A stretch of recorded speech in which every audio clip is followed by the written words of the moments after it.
CHEBARBAR veterans are the winners of this year's edition of the CHEBARBAR Sevens after securing an important 26-5 victory over MKU Kakamega. And as Lynn Washira reports, the 16 teams took place in a tournament that nurtures talent in a rift.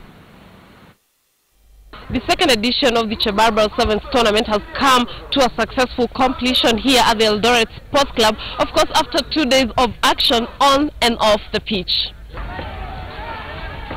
The event attracted 16 teams drawn from clubs as well as universities across the country, creating a perfect blend of experience as well as raw talent that is yet to be refined.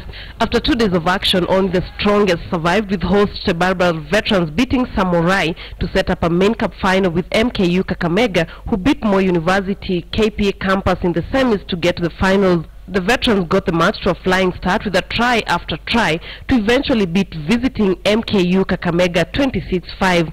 Michael Kombe, who scored 6 tries in the tournament, captained the winners. The reason why we came down here as the host players, we were to exchange the experience and everything with the young players, and actually they are good players. For rugby teams drawn from Eldoret, the tournament is a perfect opportunity for them in a town that barely pays attention to rugby.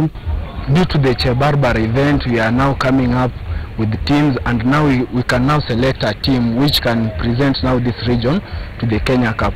Eldoret town is never short of world beaters in athletics, and 2-time world 800 meters champion David Rudisha was among the spectators. Sports is #1 activity for our youth and young people, and as well as they always support us out there, we are also happy to come here and support them, and we are very glad we have enjoyed.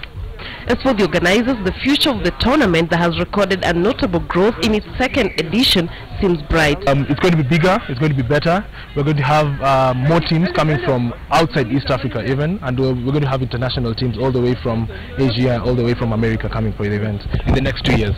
The event was sponsored by Standard Group's fastest growing publication, The Nairobian. It is a game played on and off field, and our interest is to make sure that we bring people together to celebrate that culture of rugby. You see young people on the field out here exerting themselves, hoping to win something, hoping to catch the eye of, different scouts in rugby. We need to be there to support them. The successful completion of the second edition of the CHEBARBAR Sevens here in Eldoret is expected to shed some more light on the sport in a town that is dominated by track and field.